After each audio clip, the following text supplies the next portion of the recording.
ठीक है। तो आरबीआई एक्ट है, अधिनियम है। अधिनियम के तहत क्या होता है, जैसे कोई भी नियम, अधिनियम हो गया, कोई भी एक्ट होगा, उसके अंदर बहुत सारा शेड्यूल होता है, या हिंदी में सूची बोलते हैं उसको। ठीक है। तो 1 2 3 करके बहुत सारा सूची होगा, तो दूसरा सूची या दूसरा शेड्यूल है, उसके तहत जिन बैंकों का नाम लिखा रहता है उसी बैंक को क्या बोलते हैं, शेड्यूल बैंक। इसमें कुछ है नहीं, बस ये याद रखिएगा कि दूसरा सूची, बस ये याद रखना है कि दूसरा सूची के तहत इनका नाम रहता है। ठीक है, सेकंड सूची के तहत।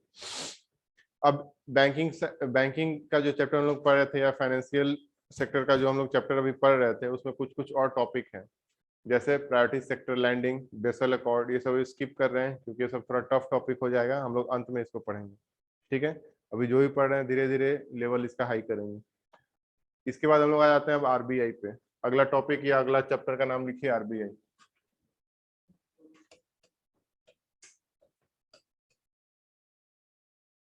अभी चीजों को, बेसिक चीज जो है एक बार समझ लीजिए, उसके बाद हम लोग और अच्छे से पढ़ेंगे इसको। मतलब जो जो एक्स्ट्रा टॉपिक है उसको चीजों को समझने के बाद पढ़ेंगे, नहीं तो फिर कंफ्यूजन स्टार्ट होने लगेगा। तो ये जो बैंकिंग वाला जो अभी तक हम लोग जितना भी पढ़े, इसमें कोई किसी को कोई दिक्कत?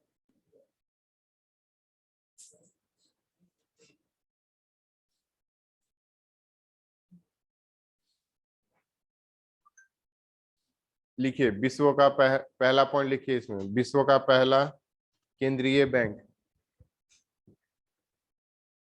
विश्व का पहला केंद्रीय बैंक। उसके आगे जगह छोड़ दीजिएगा, भर के लाइएगा उसको। ठीक है। अगला पॉइंट लिखिए, भारत का केंद्रीय बैंक कौन सा है? आरबीआई। लिख लीजिए, भारत का केंद्रीय बैंक या सेंट्रल बैंक आरबीआई है। बाकी सारा बेसिक इन्फॉर्मेशन आपको बता ही चुके हैं, कब बना है, किस नियम के तहत बना है, किस कानून के तहत बना है। ठीक है। अब लोग आते हैं आरबीआई के अगले टॉपिक पे, जिसको बोलते हैं हम लोग लोकल बोर्ड। अगला आप इसके अंदर सब हेडिंग दीजिएगा।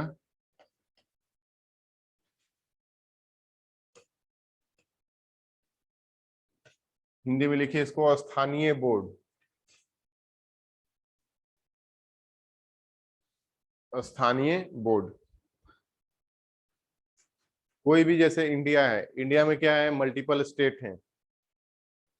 इंडिया के अंदर क्या है, स्टेट है। कुल कितने स्टेट हैं जी इंडिया में? ठीक है। स्टेट के अंदर क्या होता है, डिस्ट्रिक्ट।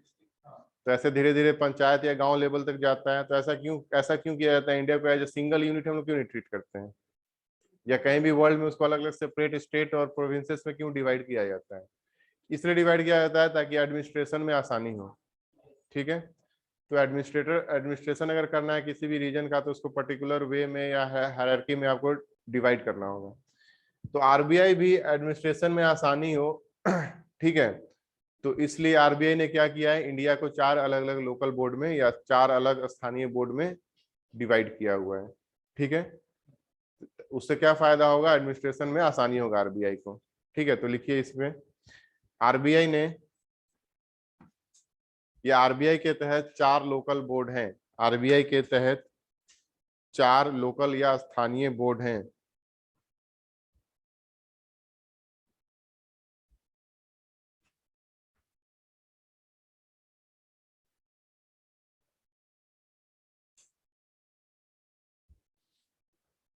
चार स्थानीय बोर्ड कौन कौन सा है, तो जगह के नाम पे है, जो चारों आपका मेन सिटी है, चारों का नाम लिख लीजिए, वही है 4।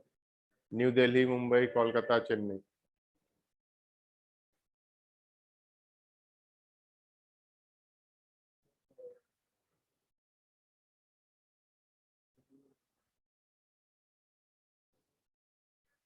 ठीक है।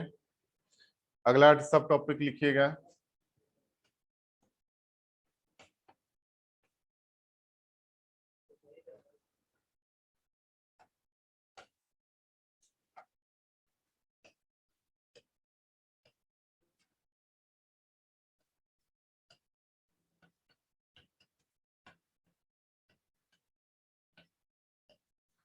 अगला टॉपिक, अगला सब लिखिए, केंद्रीय निदेशक मंडल। इंग्लिश में बोलेंगे central board of directors, Hindi में लिखिए केंद्रीय निदेशक मंडल।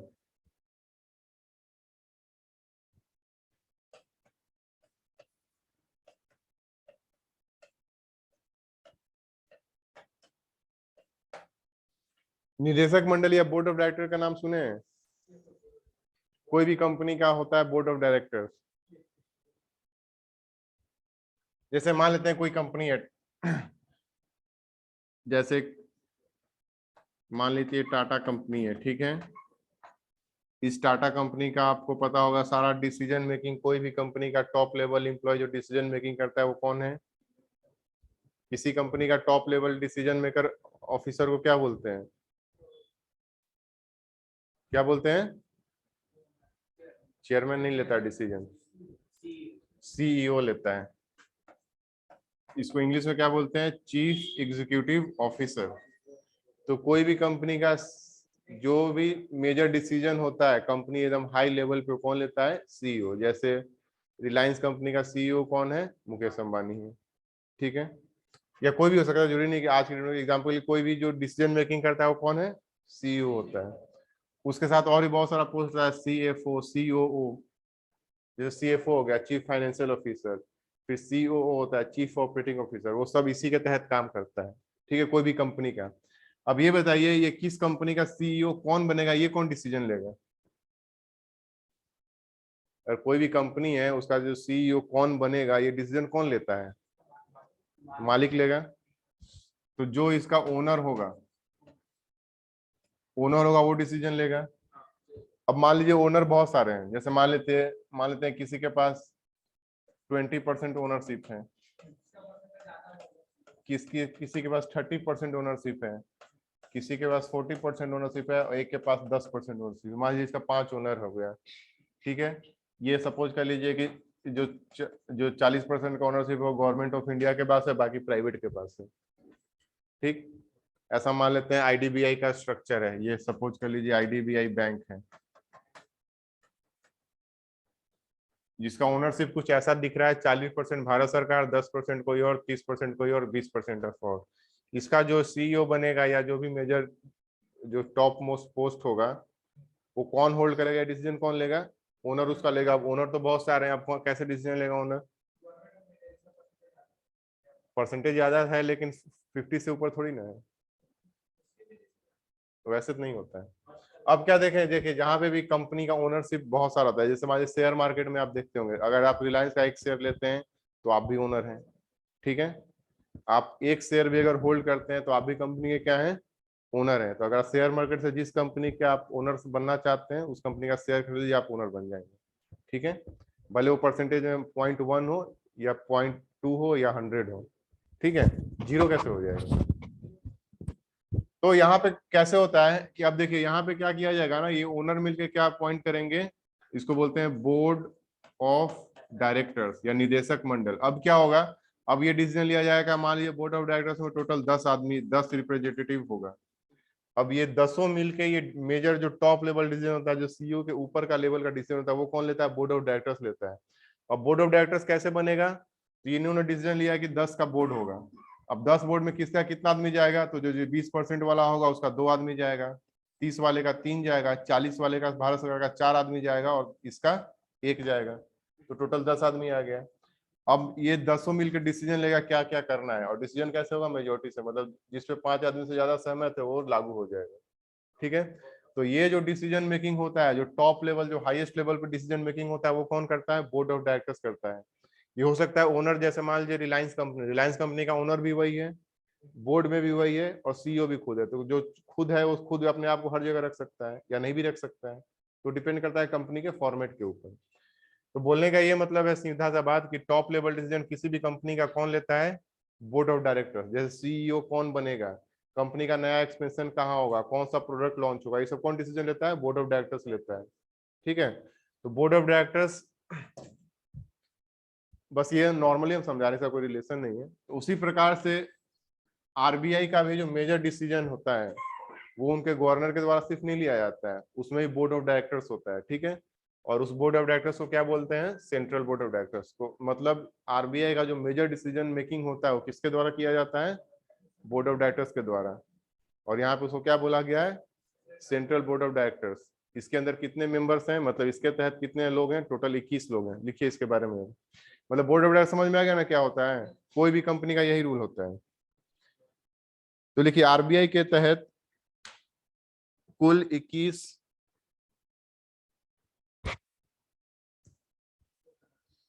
21 सदस्य हैं। कैसे लाइन लिखे हैं? आरबीआई नहीं, सॉरी, आरबीआई के तहत नहीं, आरबीआई के तहत निदेशक मंडल में कुल 21 सदस्य हैं। आरबीआई के तहत निदेशक मंडल में कुल 21 सदस्य हैं।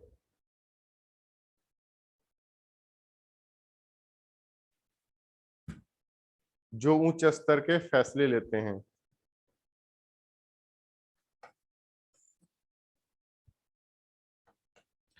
अब ये टोटल यहाँ पे कितने लोग हो गए? 21 लोग। 21 लोग कैसे कैसे? तो एक आदमी गवर्नर है। गवर्नर कौन है अभी? कौन है गवर्नर? यही नहीं पता है।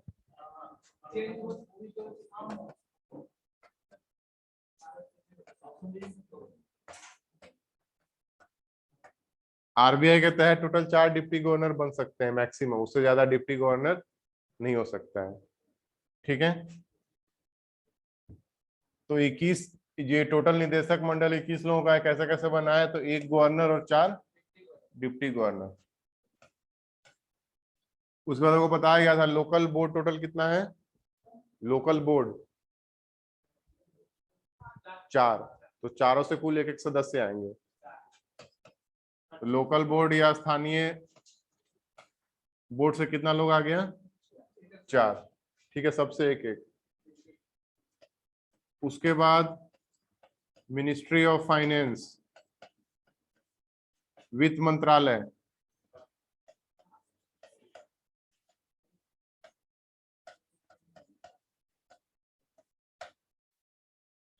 उसको शॉर्ट में क्या बोलते हैं? जैसे मिनिस्ट्री ऑफ फाइनेंस हो गया ये, ठीक है, फाइनेंस मिनिस्ट्री नहीं बोलते हैं, मिनिस्ट्री ऑफ फाइनेंस बोलते हैं। ठीक है, तो मिनिस्ट्री ऑफ फाइनेंस से कितने लोग आएंगे? मतलब फाइनेंस मिनिस्टर कितने लोगों को अपॉइंट करवा सकता है यहाँ पे? 2। टोटल कितना हो गया? 11 हो गया। अब लास्ट है गवर्नमेंट ऑफ इंडिया, भारत सरकार, ये अपॉइंट करता है 10 लोगों। टोटल 21 हो गया। तो ये केंद्रीय निदेशक मंडल का ये डिवीजन हो गया, मतलब कहाँ से कैसे लोग आते हैं।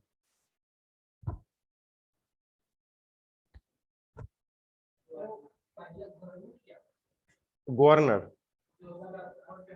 आरबीआई का गवर्नर कौन है? ये आप लोग के गवर्नर का नाम अभी तक नहीं? ठीक है,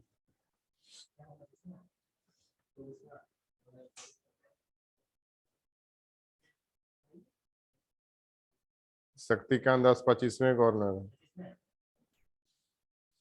ये एक बार बीपीएससी के क्वेश्चन में भी पूछा गया था, ऐसा नहीं, एक पूछा गया था शायद रामनाथ कोविंद कैवे प्रेसिडेंट है, ये क्वेश्चन शायद आया था। तो ये भी याद रखिएगा कौन सा कितना नंबर का है।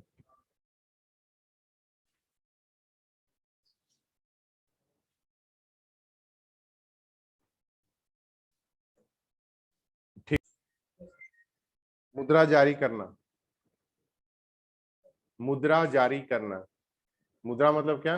करेंसी, मतलब जो नोट सिक्का हम लोग यूज कर रहे हैं उसको मुद्रा बोलते हैं।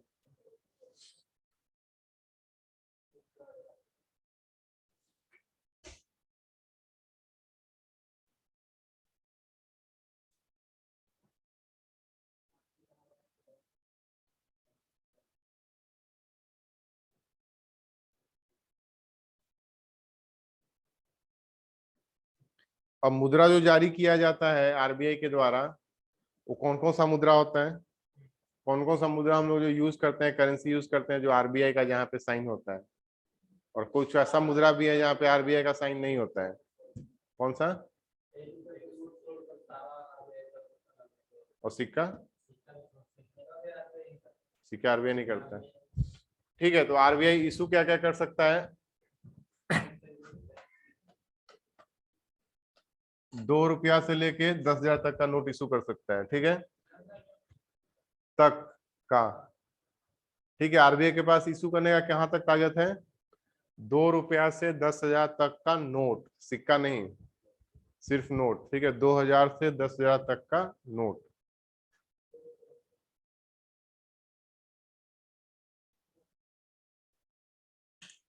तो बाकी जो बच गया सिक्का और 1 रुपया का नोट कौन इशू करता है? नहीं, भारत सरकार। सिक्का पे क्या लिखा रहता है? भारत सरकार लिखा रहता है, ये थोड़ी लिखा रहता है वित्त मंत्रालय। तो सिक्का और 1 रुपया का नोट कौन जारी करता है? भारत सरकार। अगले पॉइंट में लिख सकते हैं ऐसे ही नोट करके, सभी सिक्का एवं 1 रुपया का नोट भारत सरकार के द्वारा जारी किया जाता है।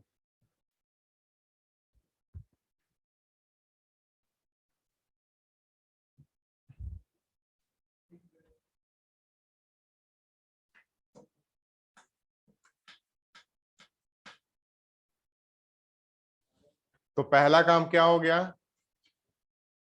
मुद्रा जारी करना, मतलब उसको क्रिएट करना, ठीक है। उसके बाद दूसरा पॉइंट लिए मुद्रा का संचालन करना, इसमें लिखा सभी मुद्राओं का संचालन करना, सभी मुद्राओं का संचालन करना।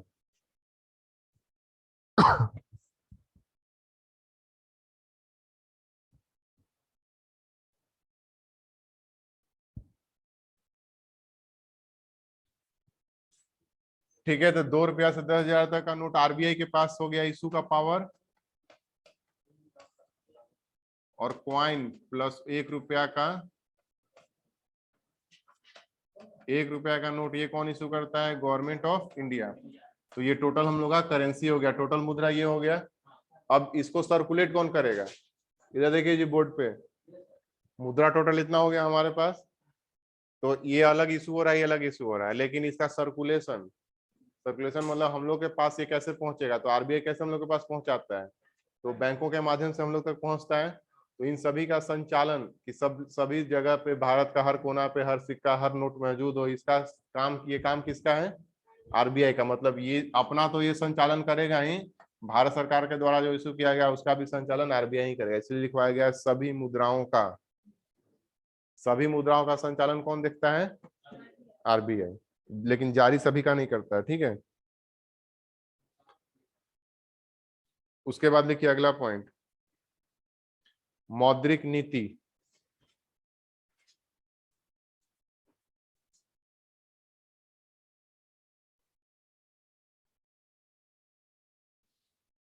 मौद्रिक नीति, जिसको इंग्लिश में क्या बोलते हैं? Monetary policy. मॉनिटरी पॉलिसी का मतलब क्या है? मतलब मौद्रिक नीति हम लोग क्यों बनाता है आरबीआई? मेन एम क्या होता है मौद्रिक? क्या? बाजार पे नियंत्रण। किस टाइप से नियंत्रण रखेगा?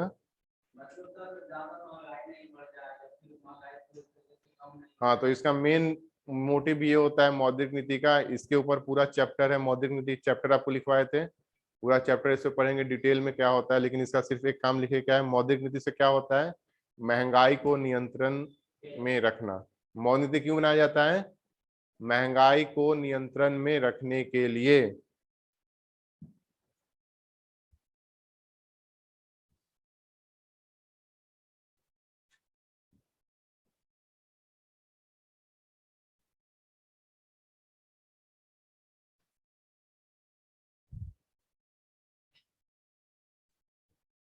तो आपको लास्ट क्लास में ये हम बताए थे, या फर्स्ट क्लास में ये बताए होंगे, कि महंगाई किसी भी अर्थव्यवस्था में या किसी भी देश में होना जरूरी है, ठीक है। अगर महंगाई नहीं होगा तो रोजगार क्रिएट नहीं होगा, ठीक है, और विकास नहीं होगा। तो आरबीआई क्या चाहता है? महंगाई रखना। अब बात आया कितना महंगाई होना चाहिए? कितना? 6 साल, वो तो जीडीपी ग्रोथ रेट बताए थे। महंगाई आरबीआई का, ये आरबीआई को ये बोला गया है कि आपको महंगाई रखना है 4%, ठीक है। अब ये 4% एग्जैक्ट रखना पॉसिबल तो है नहीं कि एकदम 4 पे टिका के रखेगा, ये पॉसिबल है? नहीं है। तो गवर्नमेंट ने इनको टॉलरेंस दिया कि आप ऊपर नीचे जा सकते हैं, प्लस माइनस कितना? 2%। या हम भाषा में बोल सकते हैं 2 से लेके 6% के बीच में महंगाई होना चाहिए। तो मौद्रिक नीति का मेन रोल क्या है? कि महंगाई 2 से 4 के बीच में ही रहना चाहिए, और सबसे बेस्ट क्या है? 4%, ठीक है। तो मौद्रिक नीति के द्वारा क्या जाता है? महंगाई को 2 से 6% के बीच में रखा जाता है। अगर ऊपर हुआ तो उसको घटाना है, नीचे हुआ तो बढ़ाना है।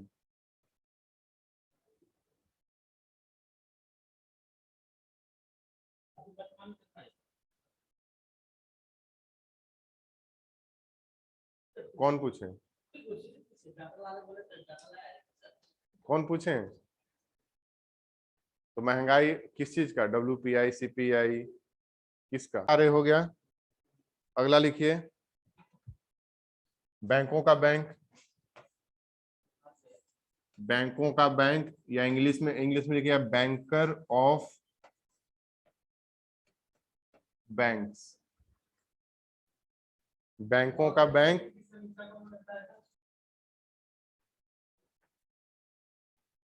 अगला कार्य इसका क्या है? Banker of bank. हिंदी में बोलेंगे बैंकों का बैंक। बैंक किसको बोलते हैं हम लोग? जो भी हमको फंड दे रहा है या पैसा दे रहा है उसको क्या बोलेंगे? बैंक। तो SBI हो, PNB हो, उनको अगर पैसे का जरूरत होता है तो कौन देता है? RBI। इसलिए इसको क्या बोलते हैं? बैंकर ऑफ बैंक या बैंकों का बैंक। क्यों? क्योंकि बैंक को जो पैसा का जब जरूरत होता है तो RBI उनको पैसा देता है। ठीक है, अगला लिखिएगा, सरकारों का बैंक या बैंकर ऑफ गवर्नमेंट।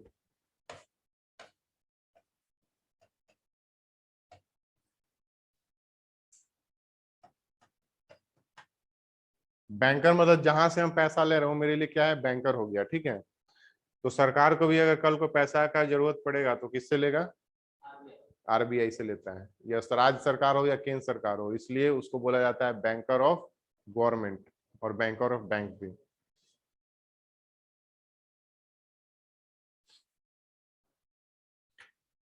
अगला लिखिएगा, एक्सचेंज रेट। जैसे मुद्रा का एक्सचेंज रेट होता है, उसको हिंदी में बोलते हैं विनिमय दर।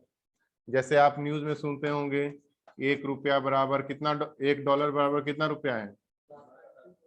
कुछ ही मान लेते हैं, मान लीजिए 80 रुपया। ठीक है, तो ये आप सुनते हो, कभी ये 79 हो गया, कभी 81 हो गया, कुछ भी हो गया, ऊपर नीचे होते रहता है। तो इसको कंट्रोल में कौन रखता है कि ज्यादा ऊपर हो जाए या ज्यादा नीचे ना हो जाए? इसका हम लोग डिटेल में अलग अलग से एक चैप्टर है, बैलेंस ऑफ पेमेंट, वहां पे हम लोग पढ़ेंगे कैसे ऊपर नीचे होता है और कैसे इसको कंट्रोल किया जाता है। तो इसको कंट्रोल में रखने का मेन रोल किसका होता है कि ज्यादा ऊपर नीचे नहीं जाए? RBI को। ठीक है, तो लिखिए, मुद्रा का विनिमय दर का संचालन करना। मुद्रा के विनिमय दर को संचालित करना, या to control exchange rate of currency.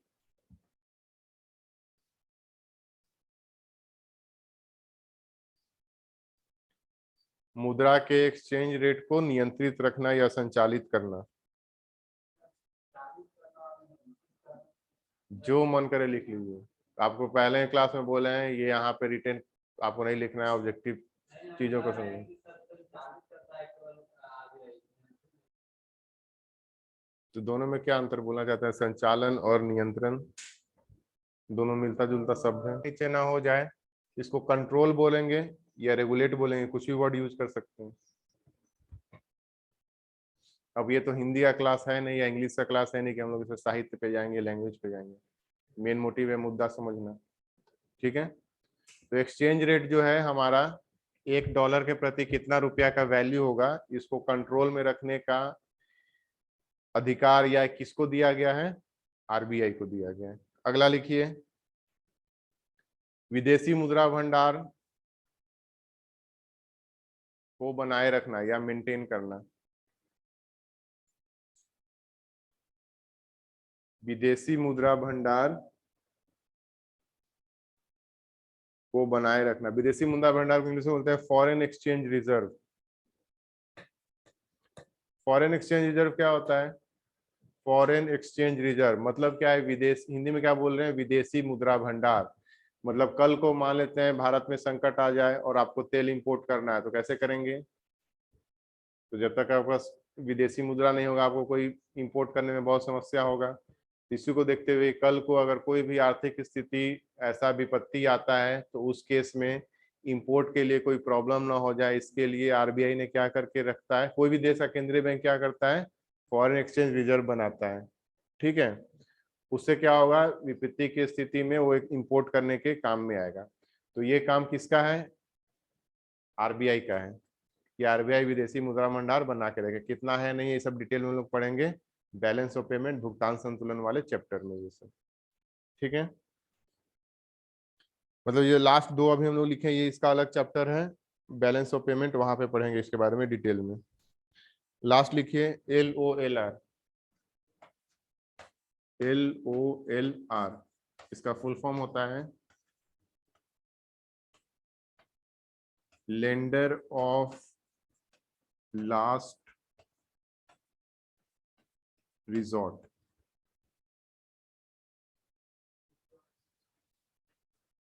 Lender of last resort Hindi में इसको बोलते हैं अंतिम ऋण धारक, ऋणदाता, अंतिम ऋणदाता।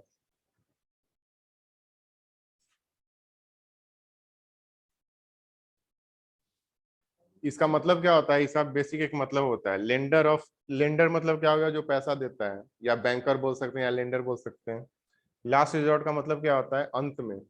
जब मान लेते हैं आपका, आप आज विपत्ति की स्थिति में है, मान लेते हैं आपका सभी पैसा खत्म हो गया, आप फ्रेंड से मांग रहे हैं, वहां से पैसा नहीं मिल रहा है, जिससे जान पहचान वहां से नहीं मिल रहा है, तो अंत में किसके पास जाएंगे, RBI के पास जाएंगे, अपने फादर के पास, मदर के पास जाएंगे। तो आपके लिए लास्ट रिजॉर्ट या लास्ट में, अंत में कोई नहीं साथ देगा तो अंत में कौन देगा, माँ बाप साथ देगा, वो भी नहीं दिया तो फिर भगवान भरोसे रहिए।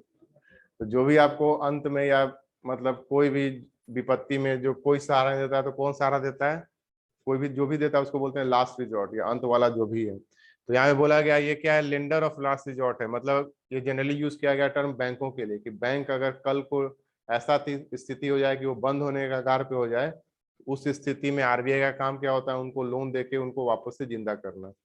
ठीक है, इसलिए बोलते हैं lender of last resort, Hindi में बोलते हैं अंतिम ऋण। हाँ, RBI कभी भी इंसान को पैसा लोन में नहीं देता है, बैंकों को देता है।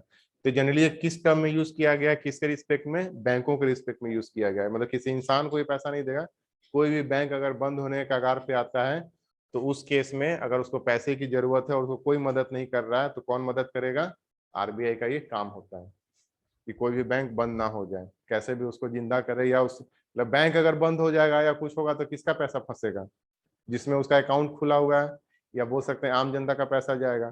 तो आम जनता को ऐसा परेशानी नहीं हो, इसके लिए RBI का कार्य है कि बैंक बंद ना हो, उसको कैसे भी लोन वोन दे के जिंदा रखना। ठीक है, कोई दिक्कत।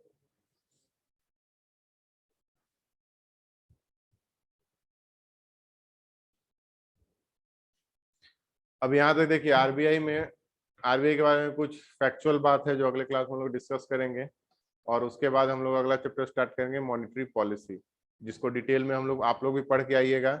रेपो क्या होता है, रिवर्स रेपो क्या होता है, MSF क्या होता है, ठीक है, ओपन मार्केट ऑपरेशन क्या होता है, तो आप पढ़ के आएगा तो समझने में आसानी होगा आप लोगों को। ठीक है, तो आज हम लोग जो RBI के बारे में,